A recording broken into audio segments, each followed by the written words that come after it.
Those who admire a new building give little thought to the essential features of it that run under the ground.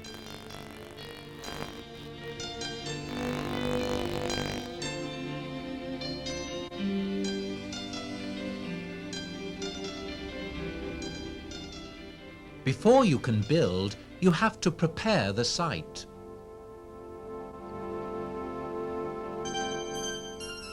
In Thurrock, 100 years of heavy industry had taken its toll of the land. The greater the breadth of vision for future development, the more complex the preparatory works and infrastructure planning. This is the story of a district that changed its character in a decade.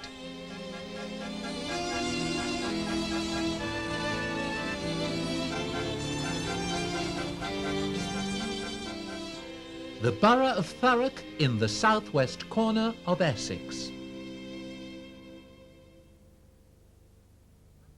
In July 1976, the massive tunnel cement works at West Thurrock, which dated from 1874, was forced to close, along with other heavy industries in the district.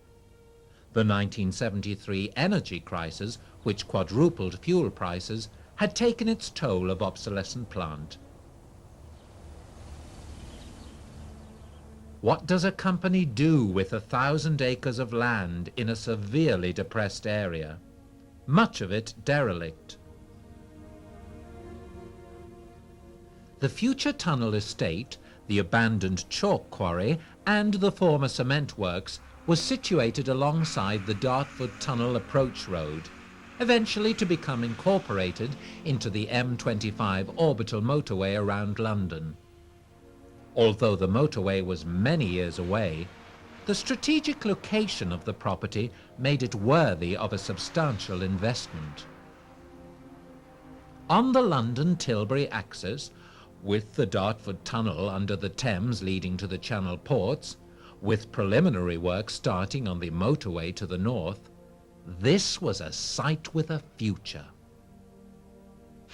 But where do you start? The first task was to salvage and sell such plant and machinery as could be reused elsewhere. This cement mill was bought by Blue Circle for their Mexico works. And this mill was taken to the company's works near Mold in North Wales. The rail track and rolling stock was sold for refurbishment.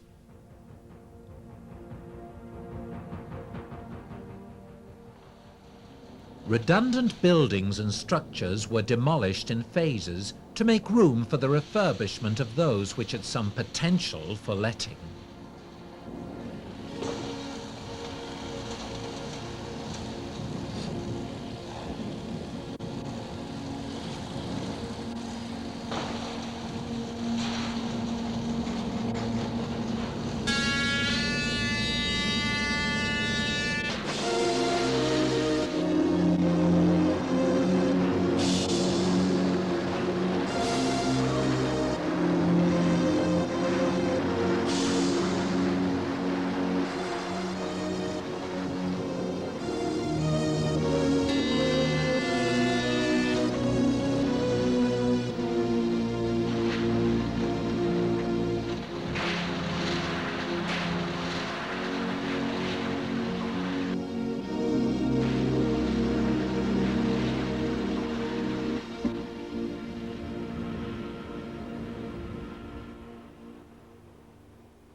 An embryo estate was created from those buildings which remained to provide nursery units for such diverse enterprises as transport depots, engineering workshops, and steel fabrication.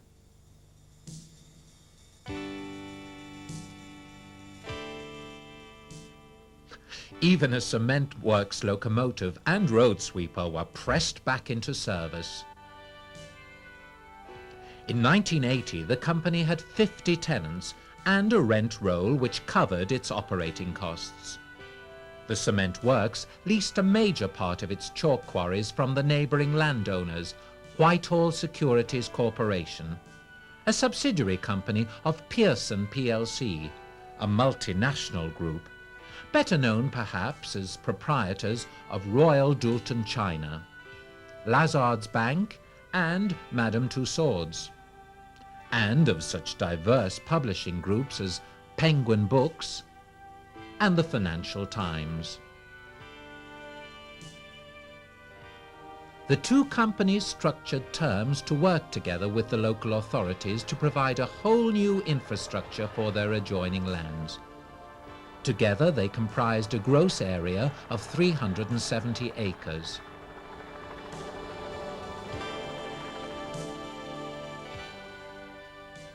The Essex County Council and Thurrock Council produce development proposals for the district. As the highway authority, it was the county's responsibility to engineer a road system to serve the needs of the burgeoning district.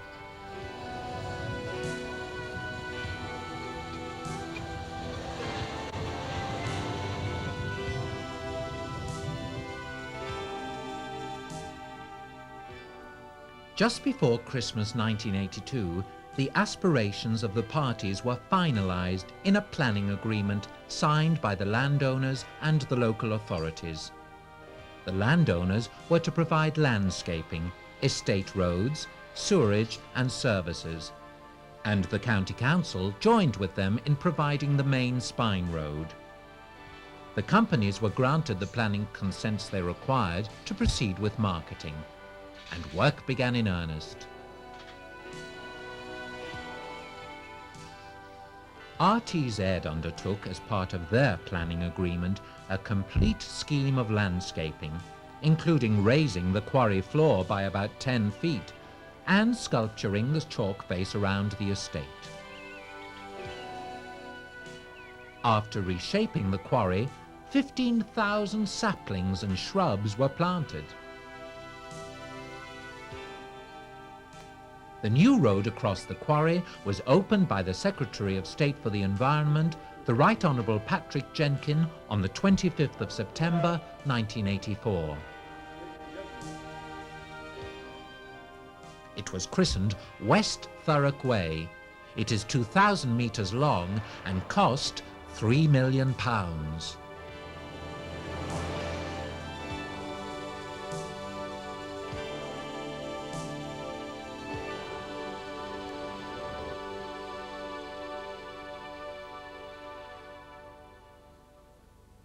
RTZ and Pearson were at work putting in other estate roads, electricity, telecommunications, gas, town water and sewers.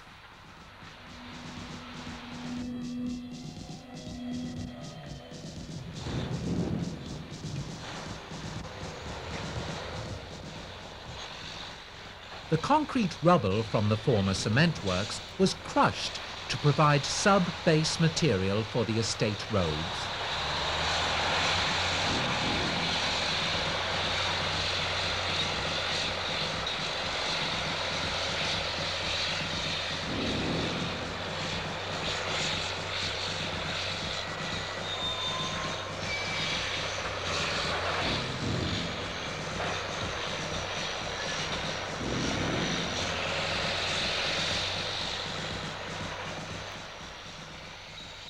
As part of the agreement, RTZ had to manage a £1 million contract for the Anglian Water Authority to construct a pumping station and a 1,200mm diameter surface water outfall to the River Thames.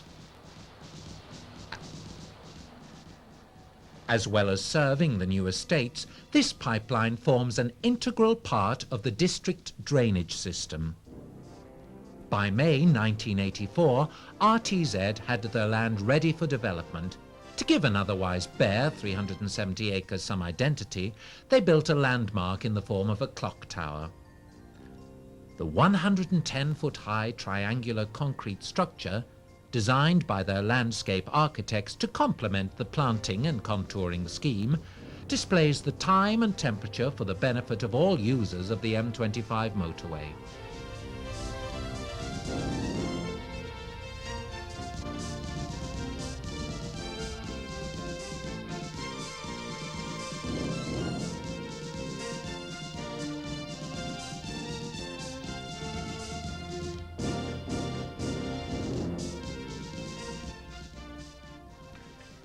Pearson had secured an agreement with Tesco for a hypermarket of 100,000 square feet on their estate, Lakeside, and this was opened in the same year.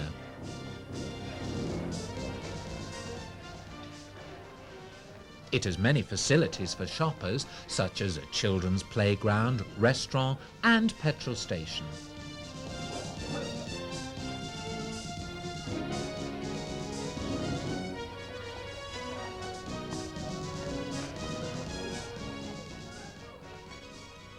With its 1,100 car spaces and 40 checkouts, it is one of the largest stores operated by Tesco and attracts many thousands of customers each week.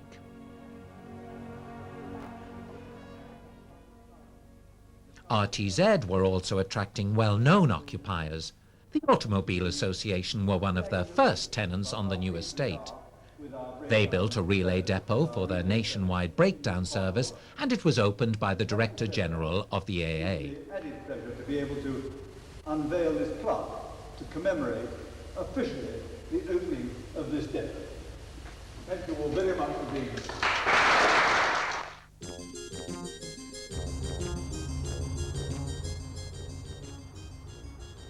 Marks & Spencer decided to build one of the largest distribution warehouses in Britain on the tunnel estate, comprising 250,000 square feet of storage space. This impressive facility supports some of their retail outlets in the southeast with racked goods.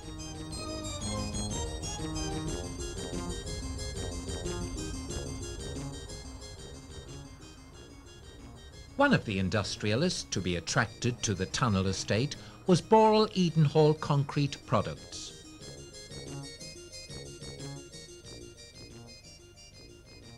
This Australian group produce a wide range of concrete pavers and blocks.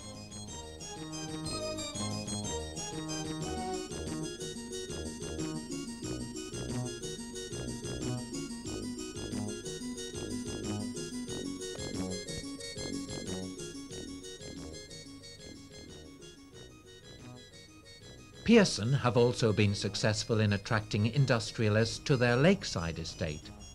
They speculatively built a development called Lake Rise Estate of 9 small industrial units of different sizes.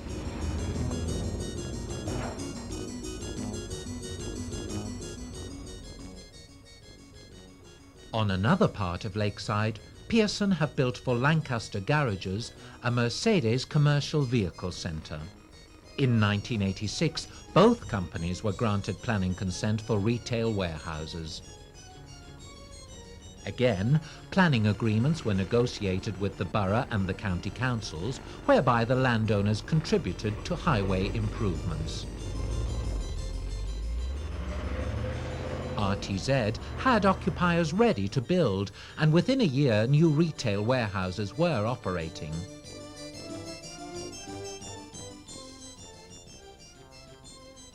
These well-known traders are only the vanguard of the retail world who have settled on Thurrock as the place to be. Others are preparing the ground. Courts, the well-known high street furnishing company, are extending their range with a mammoth store. An apt trading style.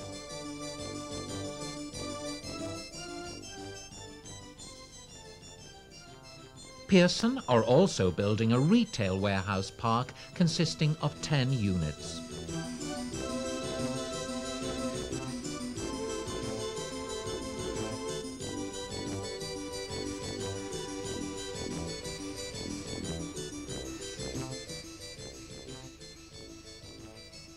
The tenants here will include Texas Home Care, Furniture Land, McKay's Stores, British Shoe Corporation, Comet, Habitat Designs, ELS Furniture Group, W.H. Smith Do It All, World of Leather and Harris Queensway.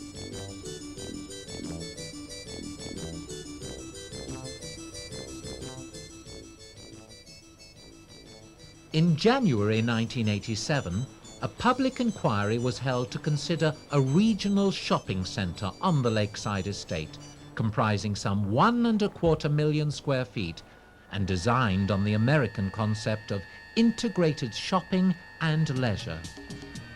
In September 1987, the Secretary of State, Nicholas Ridley, granted planning consent and thus set the final seal of approval on Thurrock as the place to shop.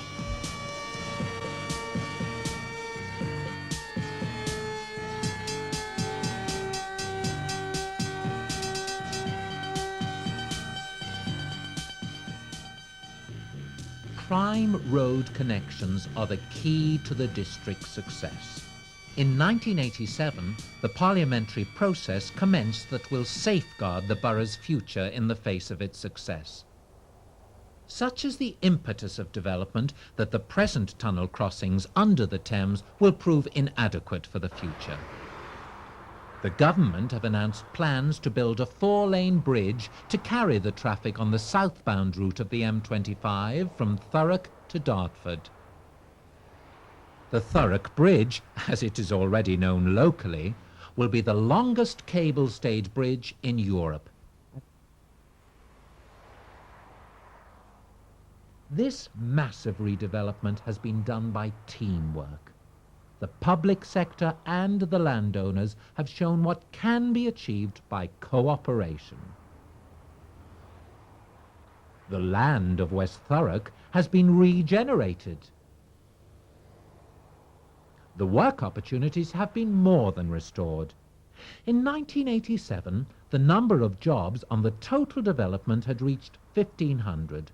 This compares with the workforce of 700 when the cement works closed in 1976. This number will increase by a further 1,000 jobs in 1988, with a prospect of 5,000 more over the following 3 years.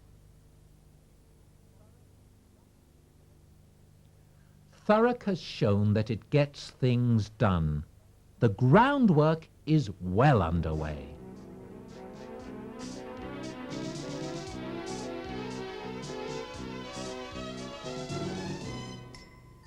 The phoenix has risen from the ashes.